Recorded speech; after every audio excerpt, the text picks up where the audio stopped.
on this computer. There we go. Recording. Thank you. So yeah, then after trying to simplify, after substitution, try to classify it, right? If it's a trigonometric function, then you should be thinking about 7.2 and the strategies that we used, right? When do you use U substitution? When do you use power reduction rule? All that sort of stuff. If it's a rational function, your mind should go to 7.4. Remember, rational functions just mean polynomial divided by polynomial.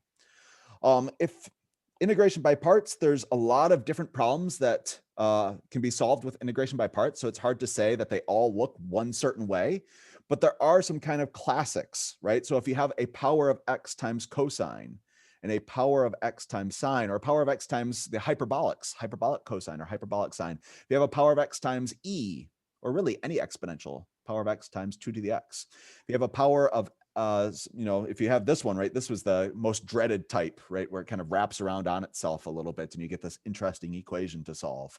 But these are all classic integration by parts. So certainly if any of those was to show up on the exam, right, your mind should go immediately towards integration by parts. And then finally, if you have things with radicals, right, this was 7.3, trigonometric substitution came in quite useful. And as always, if it doesn't work out, don't be afraid to kind of back up and try something else. Don't sink all of your 50 minutes or all of your, 1 hour on the exam into one method, right? Move on or kind of back up and try something else. But don't kind of just get, stuck at a dead end and keep grinding your wheels, kind of back up, try something else. All right. So, any questions out there in the Q&A, Yuan? Good, I guess. Looks good. Okay, great. So the thing that I asked you guys to do was to skim through example number 8 before coming to class here and try to identify what is the method that you should use in order to evaluate these things. And so I'd like to go through the answers fairly quickly here. And then move on, and we have some of these that will actually go, right? So this is 8B from the previous page. We're actually going to do these out and pretend that, they were on the exam or whatnot. So starting off first, tangent x divided by secant squared x. Well, I see immediately that I have powers, of tangent and of secant and whatnot. So my mind's going to 7.2, this stuff with these trigonometric integration. Thinking about U substitution or power reduction rule or whatnot. The thing that's a little bit strange with this is that the secant's in the denominator. We haven't seen this so much, right? With the secant being in the denominator. And usually when this happens, one of two things is a good idea. Either trying to use this Pythagorean theorem in terms of maybe tangents and secants to go ahead and rewrite this thing, or to write everything in terms of sines and cosines. And so in this case, if I go ahead and I write things in terms of sines and cosines, you'll notice that I have tangent, which is sine divided by cosine, divided by secant squared. So 1 divided by cosine squared. And so if I go ahead, right, anytime that you're dividing by a fraction in particular, you're allowed to instead multiply by the reciprocal. So if I multiply by the reciprocal, we'd have cosine squared x over 1 instead of dividing by this 1 over cosine squared x. And so we can see that there's going to be a little bit of canceling that happens. And so we're going to be left with the integral of sine x cosine x dx. And so this is one where kind of, I know sometimes people try to skip over. This is, essentially what, simplifying is, right? That step 1. If you can simplify this down, and sometimes writing things in terms of sine and cosine does simplify quite significantly. Now this right here, there's lots of different ways that you can do this. You can either use the double angle formula for for sine, which is on our formula sheet. You could also just use a U substitution here. Either way, you can solve that. But now this is kind of clearly in the 7.2 realm. So again, we're going to first probably simplify. Then we're going to think about 7.2 stuff. That's how we're going to solve this one here. A similar sort of situation for B, right? So here you have something that is quantity squared. So I would recommend, right, when we have this quantity squared, one thing that we can do is just, well, FOIL it out, right? Expand this. And when you expand this, we're going to get what? Let me write it as, the binomial times itself. So sine of x times cosine of x times sine of x plus cosine of x. And so when we go ahead and FOIL this, let's see, the firsts, sine squared, the inners, cosine x times sine x, the outers, sine x times cosine x, and the lasts, which are cosine times cosine, or cosine squared. So I think by expanding this out, which is, again, a form of simplification, I think we can even simplify this even more. Now this looks kind of like a classic 7.2 sort of situation. So really the techniques here is to try to simplify first, simply simplify, and then we're going to be thinking about 7.2 in order to solve this. And this is one that we'll actually see all the way through here. Again, kind of, I think it's quite important, and I see there's some hands raised and whatnot, and we'll call on folks here in just a second. But I think it's quite important of playing this game of how do you make progress? What would you do, right? Because it's very possible that you will see on the exam something where it just says, hey, evaluate this, or hey, integrate this. And you have to decide which of the many techniques that we now know here in chapter 7, right, you should use. Which tools should you use in order to actually make progress on this? So that's really the thing that we're trying to harness, that we're trying to learn in today's lesson, is how do you look at a problem that doesn't tell you which method to use and decide, what are the first steps that we should be taking? So that's why I'm playing this game for this first set of problems right here, is just kind of those first steps. How do we start thinking about solving this problem? And then, of course, we'll get into the details on some of this. I have chosen way too many problems and whatnot, and we'll try to get us through as many as possible. But really, we need to think about what are those first steps? Because if you can't get those first steps into solving the problem, you're not going to get very far. You're not going to get much partial credit. You're not going to get much anything, right? And so really being able to take those first steps is critically important. All right. Let's see. Any questions in the Q&A, Yuan? Yeah, for A, someone is asking if they can use the U sub at the beginning, or U equals tangent X. If the secant squared was in the numerator, absolutely. But with the secant squared being in the denominator, right, that's not, the secant squared and the dx don't combine nicely to make du, because again, secant squared is not in the numerator. So maybe there's a workaround, and with certain exchanges and all that sort of stuff, maybe you could force it to work out. But I think that the sine and cosine method here would be considerably easier. It's hard to say that, it certainly wouldn't work. But I can say that this way for sure does. All right. Okay. Sorry, it's just a raised hand. Let's call on one person here, and then we'll move on. Aaron, yes. Hi, can you hear me? Yeah, sure can. All right, great. Do we even need a U sub in B? Because 2 cosine sine can be turned into sine squared, and we know sine squared plus cosine squared is equal to 1. So isn't it just sine 2x plus 1 and just integrate that normally? You could do that. And technically, when you're doing that, there's a mini U substitution, right? That 2x inside of sine, which we've been using, usually just kind of guessing and checking, right? With such a small U substitution. So yes, either way, that would be fine. All right, let's go ahead and look at number 3 here.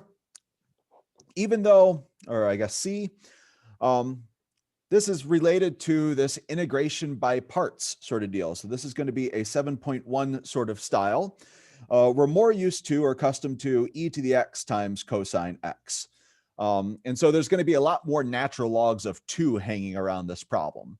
But you can see that it's an exponential times a trig function. This is going to be one of those that they wrap around on themselves. It'd be a little bit nasty to solve.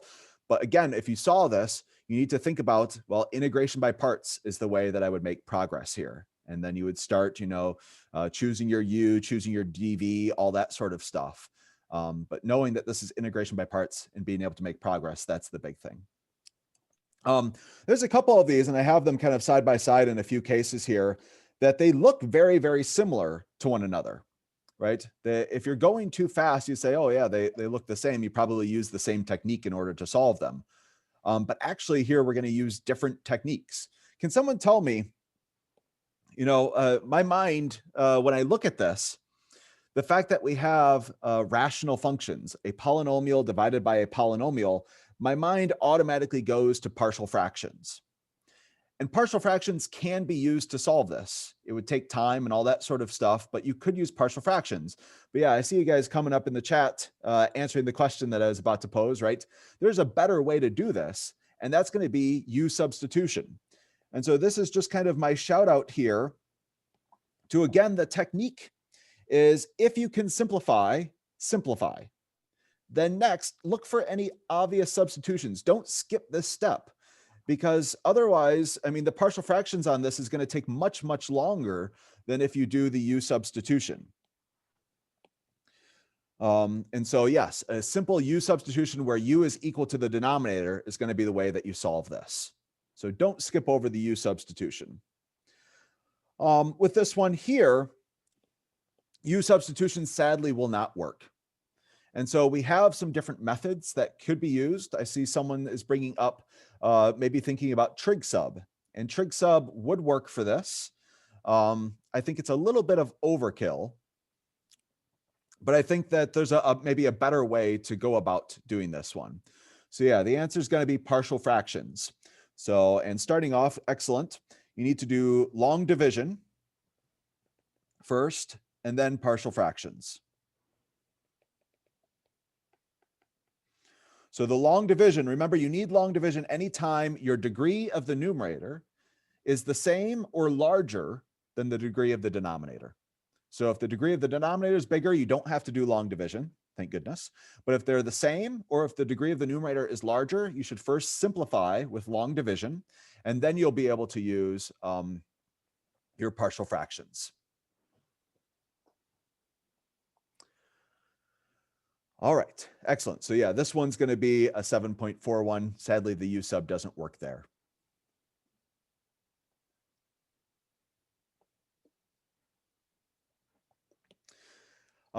Next up, again, we have powers of trig functions here, powers of trig functions. But again, there's kind of a mismatch here, right? I haven't seen this so much with a tangent and cosine combination, right? We're very good when we have sines and cosines together, and we're very good when we have tangents and secants together. So the first thing that I would look at this and say, this is a bit strange. I'd like to either get tangents and secants or sines and cosines. And so in particular, one way that we could rewrite this, and to some extent you could say that this is the simplification here, is tangent cubed x times secant cubed x. And now this looks right, because again, secant is just 1 over cosine.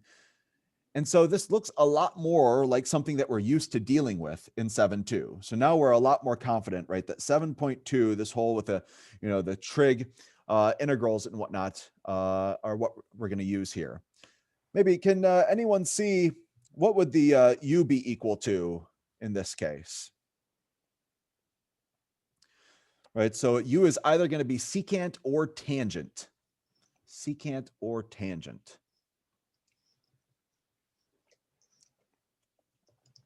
Ooh, it's like an even split. I don't remember. Did I choose E? I hope I did. I did. Great. Well, I'll save the surprise for later then. Half the folks want to say tangent, half the folks want to say secant. We'll do this one later. This is one that kind of, as you go down the list, right, you say, is there any way I can simplify it? No, not so much. It looks pretty simple already. You say, well, is there a simple U substitution that I could do for this one? And you might try, for instance, like U equals an inside function, right? looking at the other, right, because maybe it's not clear that this is the path that we should go down, or if we should go down this at all, but looking and thinking about all the other things, right, this doesn't really feel like it's a trig sub. This doesn't, right, it's not a rational function, so we don't see a polynomial divided by a polynomial. Maybe it's one of these that, you know, integration by parts, they kind of look strange sometimes. Maybe it's an integration by parts, but it doesn't jump out. There's only like one piece, so it's not very natural to choose a u and a dv. So I think trying a u sub here, right? This would be the obvious u substitution. This is the only thing that we can try. So why don't we go ahead and calculate out du really quick. And this is going to give us 1/2 times x to the negative 1/2 power dx, or that's the same thing as 1 divided by 2 root x dx. And if you go ahead and plug these things in, notice that you would get e to the u. And then instead of dx, we would write 2 root x du. So, right, I would just solve this here for dx here. And so I get 2 root x. Ooh, and I did a bad job with my, oh yeah, so there's the du all the way over there. And so, of course, root x is the same thing as u. So maybe I would go ahead and I'd substitute that in. And can anyone tell me now, looking at it like this, what is the correct technique? Yeah, now this is a classic integration by parts. We see a nice polynomial times an exponential. And so this is, remember I said that if you have like x to the n, e to the x, that this is kind of a classic integration by parts one. So once you do the u substitution, I think this one came up in web work here.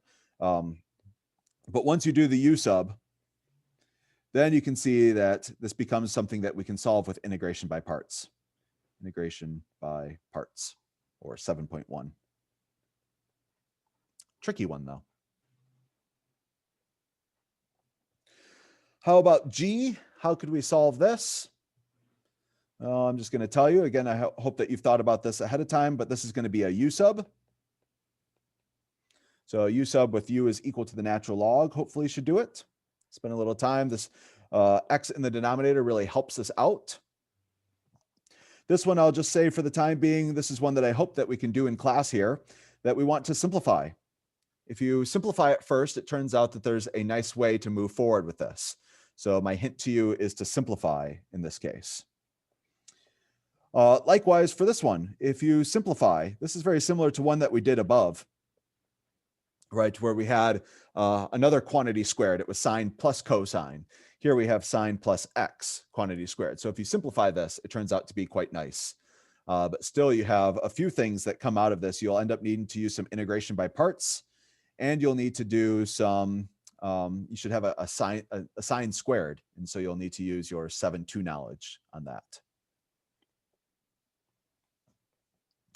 Here's another one that first, even though it looks horrible as it is now, if you simplify it first, right, using rules of exponents, that this is actually quite reasonable.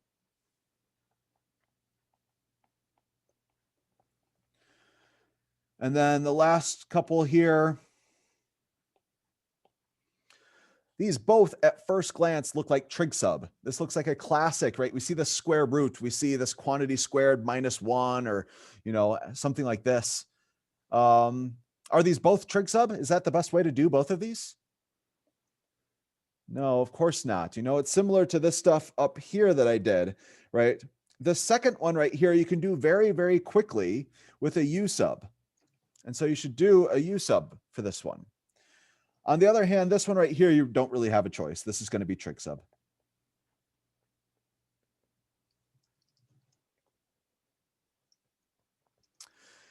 And finally, L, so many here. Again, if you're going too fast, these look very similar to one another. X squared -4, x squared +4. That's the only difference here. On the left, we're going to use partial fractions.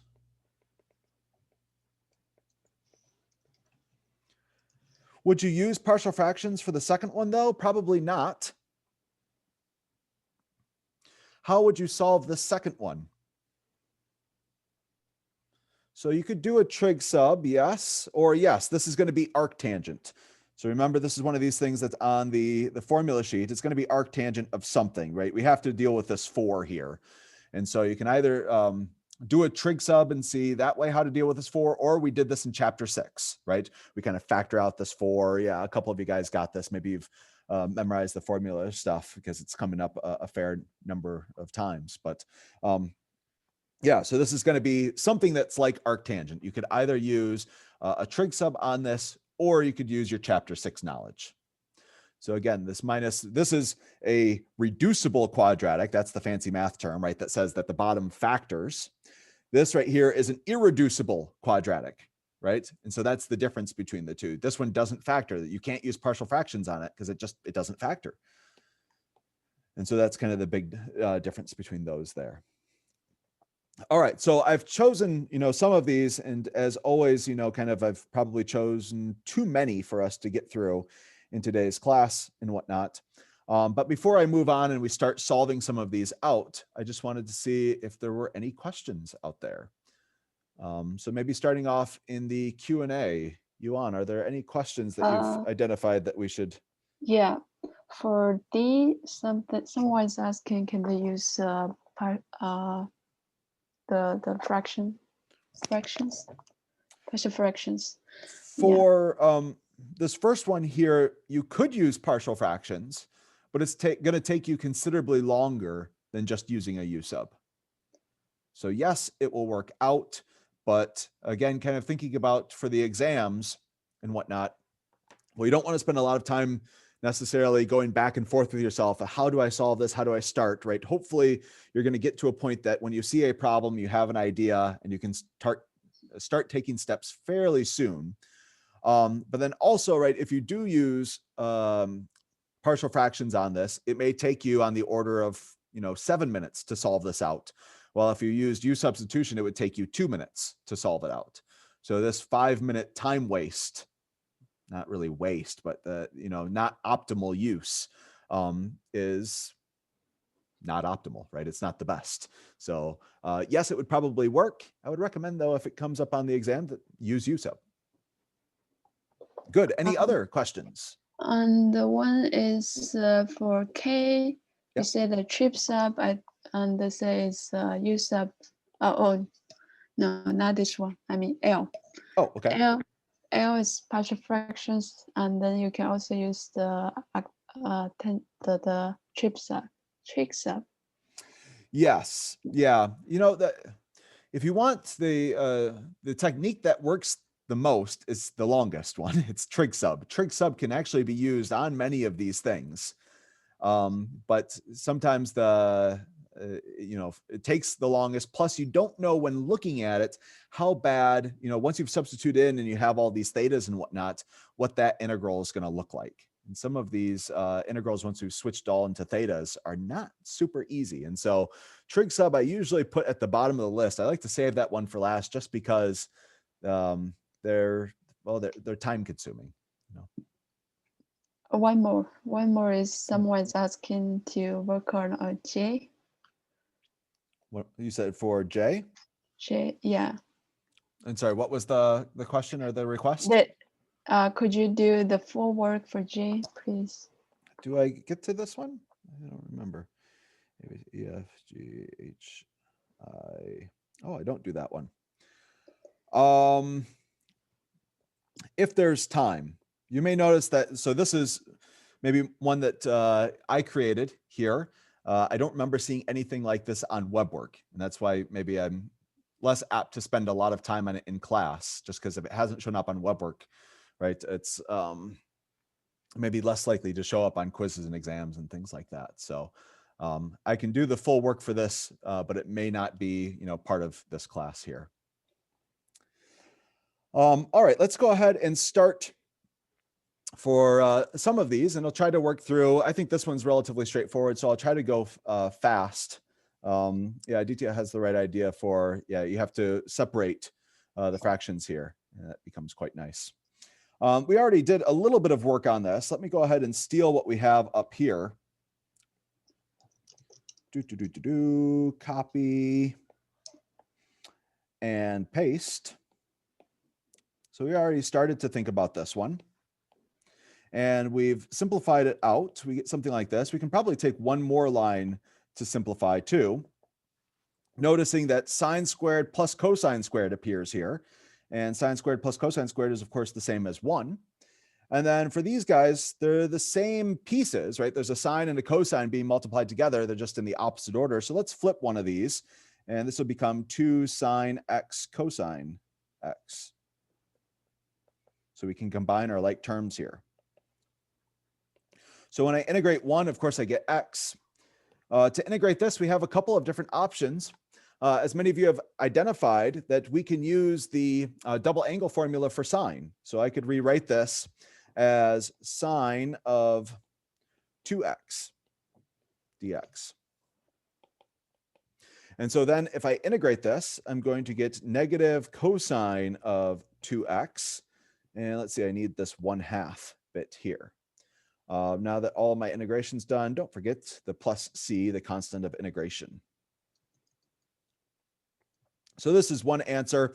Another way that you could do this, right? If you integrate this, you can get, of course, the x. And then this right here turns out to be the same thing as sine squared x plus a constant of integration. So some of you may have done it this way. Double check. If you take the derivative of sine squared, the 2 comes down, you get sine to the first power, and then you take the derivative of the inside, that's cosine. And so that's why this works out here. This is a u sub where u is equal to sine, and then you get the du is cosine there. So there's a couple different ways. And either one of these will yield the correct result. And especially if this was a D2L question where we had you evaluate, from like 0 to pi or something like that, your calculators will give you the same result, right? Everyone will get the same decimal answer. So that's quite nice. Okay, so that is example 9 corresponding to 8b here. Here's one. We didn't get that many opportunities in class to do these long division. Remember, I said that because we have the degree of the numerator being the same as the degree of the denominator, that we need to do long division for this. So we're going to take our x squared and divide it by x squared minus 1. Thought it'd be good to give a little more airtime to this. And so just like when we did long division for regular old integers back in our elementary school days or things like this, we asked ourselves, what do you multiply by this thing here in order to get the inside, right? So in this case, with the polynomials, you kind of restrict down and you just look at all of the leading stuff. So I ask, what do I multiply by x squared in order to get x squared? And then the answer is quite obvious, right? It's just 1. So you take 1 and you multiply, and when you multiply, you have to multiply by all of it. So it becomes 1 times x squared and 1 times negative 1. And then again, just like when you did long division before, you subtract this away. And so if you do things correctly, well, of course, the whole reason that you chose 1 is so that these here would cancel out. And so you get x squared minus x squared, that's going to be 0. And then if you'd like to, right, sometimes I put plus 0x plus 0, some placeholders here. You can bring down the plus 0x, right? And when you subtract away a negative 1, that's going to be the same thing as adding 1 to the constant here, which is 0. So now we can see that we could rewrite this as the quotient 1 plus the remainder 1. This is kind of a little bit of a coincidence. Maybe I should highlight one of these. I'll keep this highlight here just so you can kind of see where all of these things are transferring to. So you have the quotient, which happens to be 1, plus the remainder divided by still this dividend, the thing that we're dividing by here. So x squared minus 1. So this right here is the simplification, right? This is what we've simplified down to. And now, like I said, we can use partial fractions. So we need to use partial fractions on this bit right here. Notice that, okay, we can integrate 1. That's not bad. So if you want to use partial fractions on this bit here, well, let's go ahead and maybe pull off to the side down here. I'm going to write 1 divided by x squared minus 1. Remember, the first step in partial fractions is to always factor your denominator. So this is going to be the same thing as x minus 1 and x plus 1. And so we know the partial fractions decomposition is going to be a divided by x minus 1 plus b divided by x plus 1. So now if we multiply through by this LCD, we're going to get 1 is equal to a times x plus 1 plus b times x minus 1. If we kind of rewrite this a little bit so that we gather together all of our bits with x's and all of our constant bits, you get something like this. So notice when I distribute the a, I have ax, and when I distribute the b, I have bx. So that's why I have the a plus bx. When I distribute the a to the other portion here, you have an a that's alone, so that's a constant bit, and then you have a negative b. So that's where all of those pieces are coming from. So now we have this system of equations, and notice when I rewrote 1, I wrote it very suggestively as 0x plus 1. Because we need to make sure that all of our coefficients are the same. That is, that the thing in front of the x on the left-hand side should be equal to the thing in front of the x on the right-hand side. And the constant bit on the left-hand side should be equal to the constant bit on the right-hand side. This is a system of equations, 2 equations, 2 unknowns. Solve it in your favorite way possible. If you'd like to do substitution, you certainly can do that. Looking at this, though, I noticed that if you add them together, you get 1 is equal to 2a.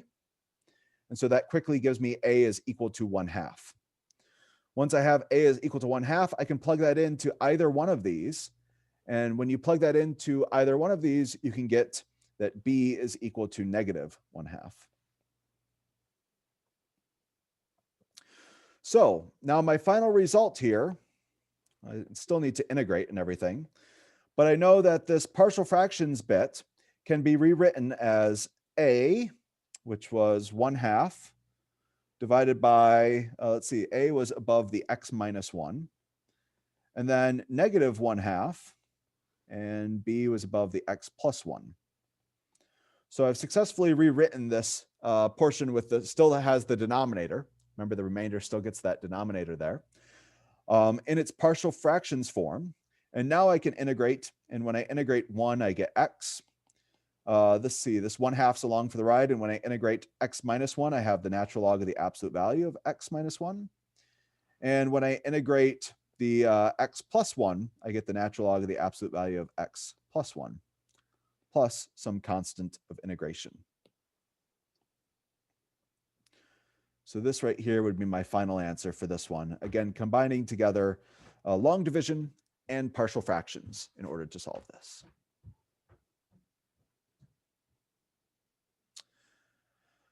All right. Any questions about this one before we move on? Johan, what's going on in the Q&A?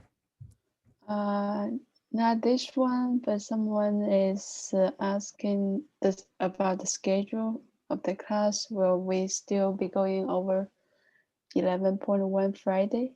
Yes. Yep. 11.1 will still be on Friday.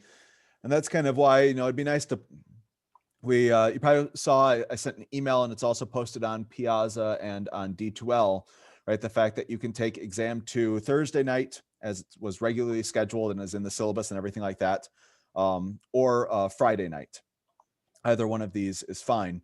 And so, but yeah, it'd be nice to even push it even farther back. I understand Friday, it's not an ideal time. Friday night's not a fun time to, take a math exam or anything like that. But yeah, we do need to keep our schedule because exam 3 is not moving, and we have to make sure that we get through all of the stuff before the final exam comes, right? And so that's the big thing here, is that we're not allowed to cut out any more sections. And so, yeah, that's why Friday was chosen for this, but we still do need to cover sequences in class 11.1 in Friday's class. So yes, we are maintaining the course schedule there. Good. Let's see, anything in there? One hand raised. Aaron, is your hand up just from earlier, or is this a new question? Sorry. New question. Oh, okay, great. All right, so in the beginning of the partial fraction decomposition, can we just make it 1 over x squared minus 1 is equal to ax plus b divided by x squared minus 1, or does that not work? Sorry, one more time. You said something with ax plus b. Yeah. Divided by what? By the x squared minus 1. If you did that and you tried to solve this out, maybe unsurprisingly, you would get 0x plus 1, right? You would find out that your A should be 0 and your B should be 1. And so you just get exactly what you started with. And so, yes, you can do it. You won't have mathematically ruined anything, but it won't help you move forward with the problem. Okay, thank you. Yeah, of course. All right. So let's go ahead and try to tackle another one of these here. Good. So we have tangent cubed x divided by cosine cubed x. We already talked about how rewriting this as tangent cubed x secant cubed x and getting everything in terms of tangents and secants. Now this really looks like something that we solved back in 7.2. And so I asked you guys, mini question here, right? Should we choose u is equal to tangent x, or should we choose u is equal to secant x? And it's not a bad idea, right? I saw kind of there was more or less an even split between tangents and secants here. Go ahead and do both here and calculate out the du.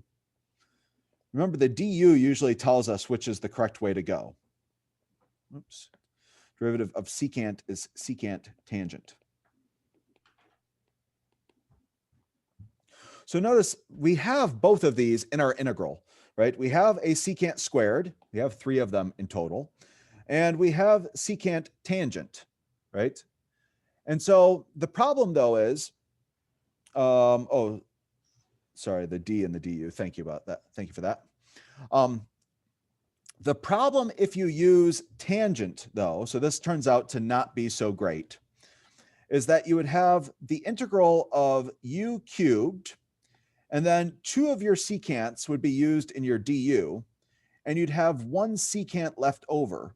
And remember, we have a great exchange rate between tangent squared and secant squared, but the exchanging just a single secant would not be so great, right? You'd end up with a square root, and you'd then have to do probably something with like trig sub. It'd be a bit of a nightmare. And so I would recommend the way to really do this one is over here where u is equal to secant. And so if we go ahead and maybe use our du here, I'm going to write this, right? Tangent squared x secant squared x du, right? So I've used up one of them to transform from my dx's to my du's. The rest of my secants are going to become u's. So I guess let's go ahead and exchange those here, u squared. And now notice that we have 2 tangents left, right? And again, we have a great exchange rate between tangent squared and secant squared. And so we're going to go ahead. And again, I always kind of start with my sine squared x plus cosine squared x equals 1.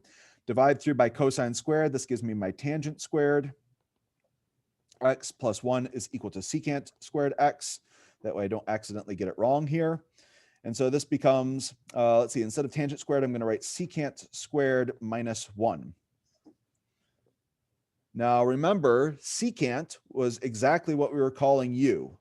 So this is going to be the integral of u squared minus 1 times another u squared du.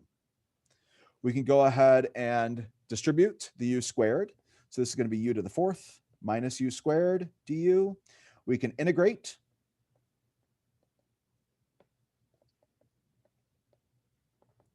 And finally, we can substitute back in for x's. So 1/5 secant to the 5th of x minus 1/3 secant cubed x plus a constant of integration.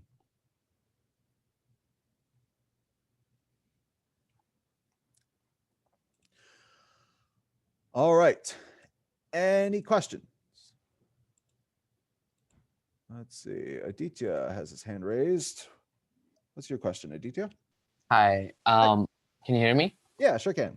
All right. I don't know if it's just me. I'm not able to like see, but like what happened to the cubed?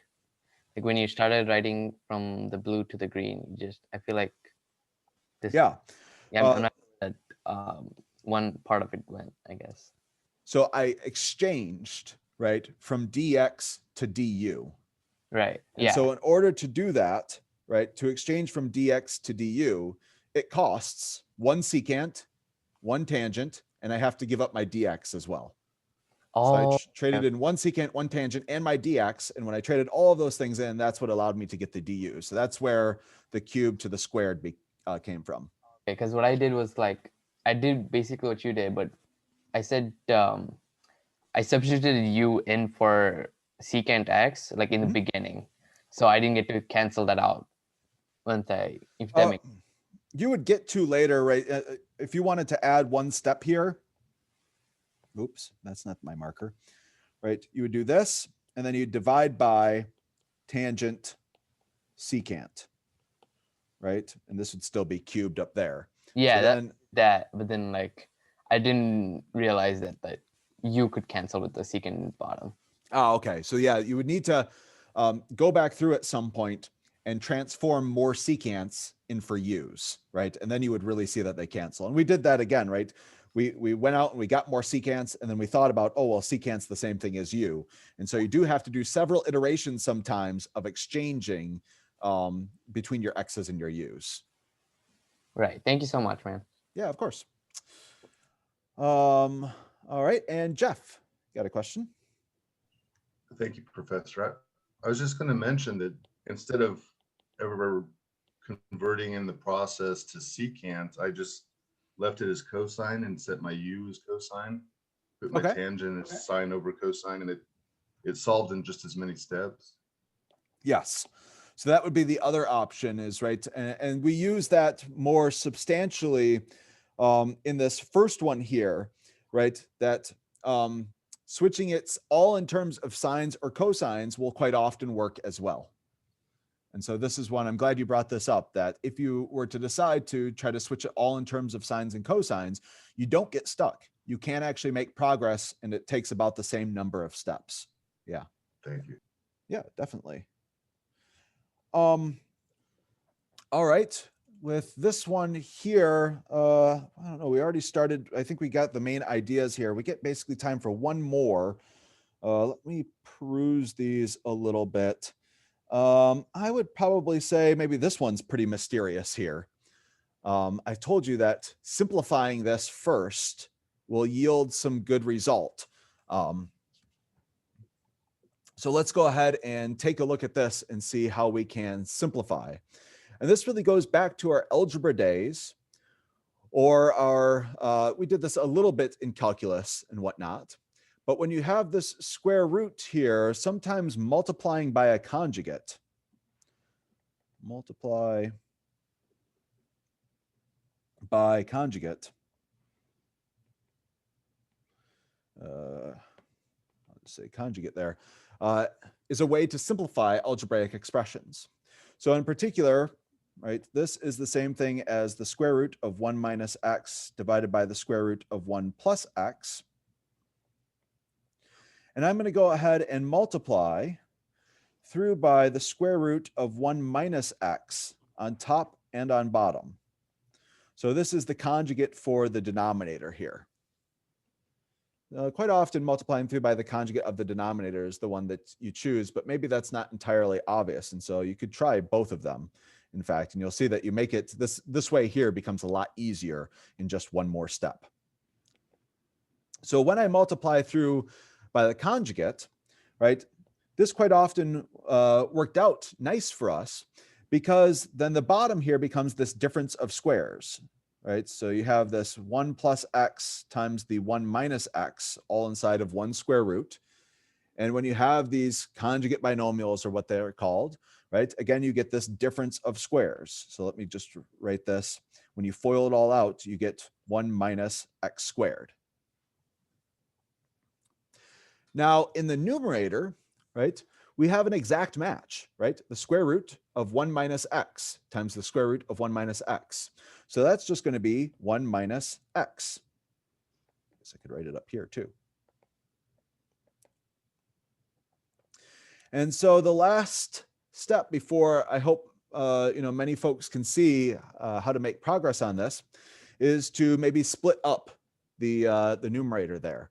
So if we go ahead and split this up and we make it 1 over the square root of 1 minus x squared minus x divided by the square root of 1 minus x squared. Can anyone tell me what is this integral here going to be? And the hint is, if you don't remember off the top of your head, it's on your formula sheet. Yes, arc sine. So this bit right here is exactly sine inverse. Nothing extra needed there. In order to evaluate out this one, how are you going to evaluate that? Yeah, I see it here, u sub. So yes, this one is going to be a u sub with u is equal to this 1 minus x squared. Let's see if we can't be like the square root of 1 minus x squared here. Let's see, the 1/2 would come down. That'll cancel with the negative 2x. Yeah, I think it's exactly that. Plus a constant of integration. Yuan, did I make any mistake there with? No. I did that bit fast. So the square, so yeah, because it's already 240, so I was kind of going a bit fast there, but so I guessed and checked here, but I recommend that everyone see this one all the way through, actually do the u sub. So yeah, Gabriel, the negative 1/2, when you take the derivative of the inside because of the chain rule, you get negative 2x. And so that negative 2x, those 2 and the 1/2 will cancel out nicely. And that's where that negative sign will come from. And that's why it needs to switch to positive. All right. Well, that is 7.5. I hope that you've gotten, a good number of things to think about here. We do get an entire day for review. So I'm happy to talk about really any of these questions. I have, some problems, similar to exam 1, where I want you to vote ahead of time, if you would please, to let me know which ones we should talk about in class. But yeah, so that's kind of the last new stuff for the exam. So get to studying and everything. Have a great weekend. And let's take some questions here. So Branton, I saw your hand first. Go ahead. Hello, can you hear me? Yeah, sure can. Great. I had a question. Could you set u equal to x squared as opposed to 1 minus x squared? And then just use arc sine again? So if you set u is, let me do in green here, u is equal to x squared. This would become what, the integral of, let's see, 1/2 du and the square root of 1 minus u. So yes, you could do that. But now you need to integrate this bit here. Now I don't see a u squared, right? Because you exchanged x squared for u. So I wouldn't use arc sine or anything like that, right? Arc sine, you would need to have a u squared here. That was my mistake. Yep, right there. Yeah, so you'd still end up with something with a square root in the answer. But yeah, this would work. It just kind of takes maybe one more step. Okay, great. Thank you. I missed the fact that I used an x squared as opposed to just the x. Yep. That would Thank do you. it. Appreciate it. Yeah, of course. All right, Ian, you have the next question. Hey, Professor McCombs, how are you? I'm doing all right. How about yourself? Doing good, thanks. So when I joined, you had a summary of the comparison theorem on your screen, and I was just wondering if you could go back to that for like 5 or 10 seconds. Sure. Thank you so much. It wasn't on this one, though. It was on this one.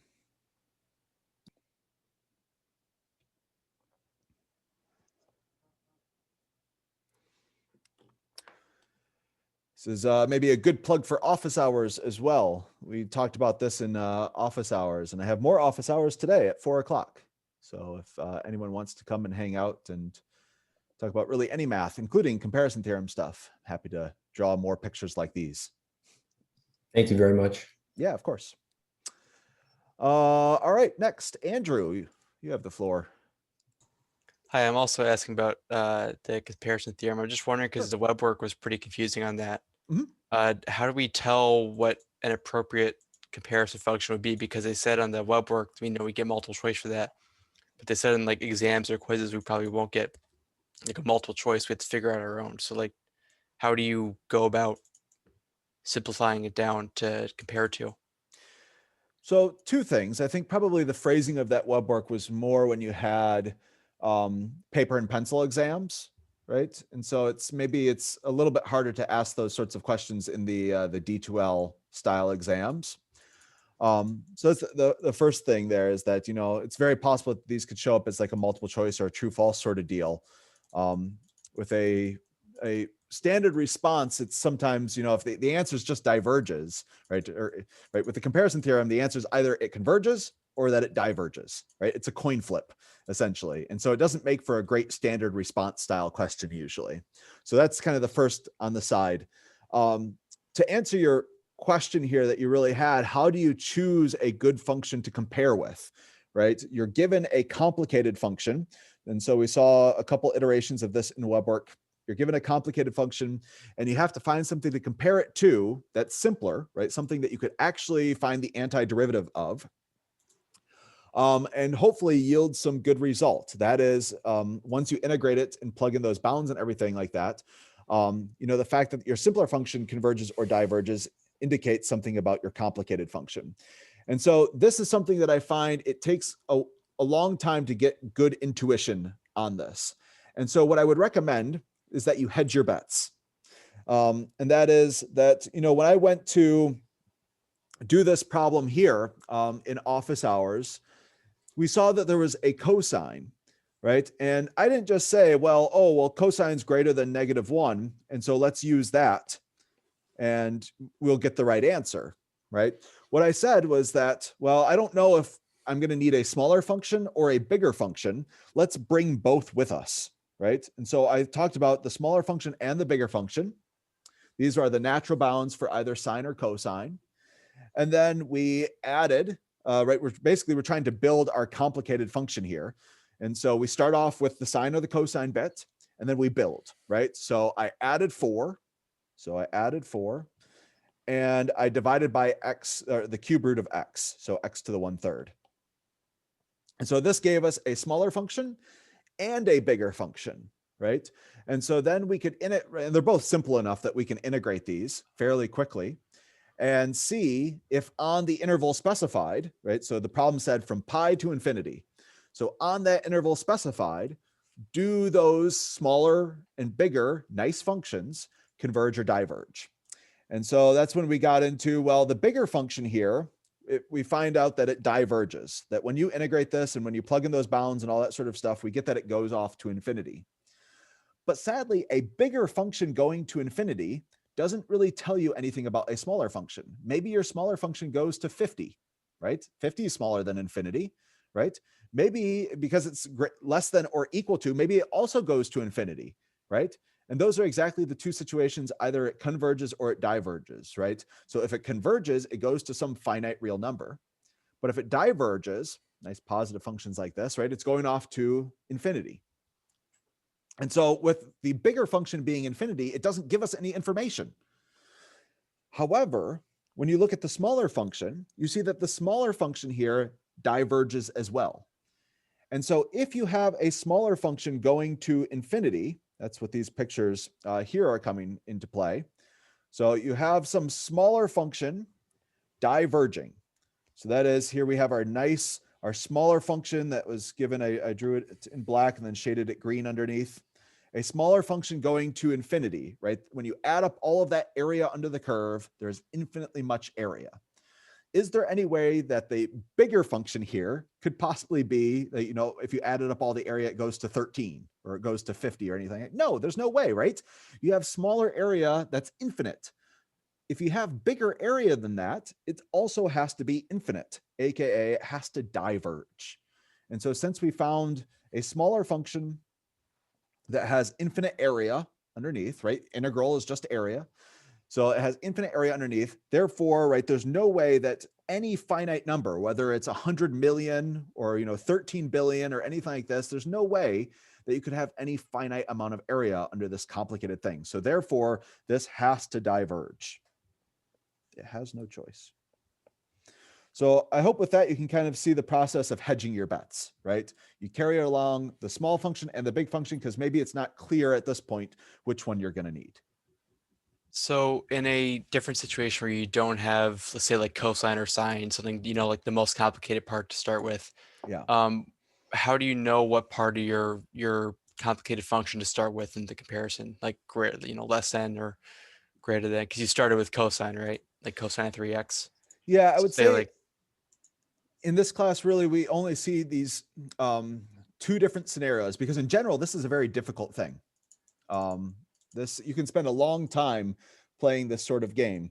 The other sort of situation that we saw, which we also talked a little bit about before class, is this type of function where, again, like you mentioned, you don't have a sine or a cosine, but you have a complicated denominator. And then by losing one of the pieces in the denominator, you get a larger function that hopefully converges. They all do. And then by having that larger function converge, that means that the smaller function must also converge. Those are kind of the two flavors of problems that we see. Okay. I think that makes more sense. Thank you. Super. Yeah, no problem. All right. Let's see. Doesn't look like we have any other hands. All right. Any questions in the Q&A that we should talk about you on before we sign off for today?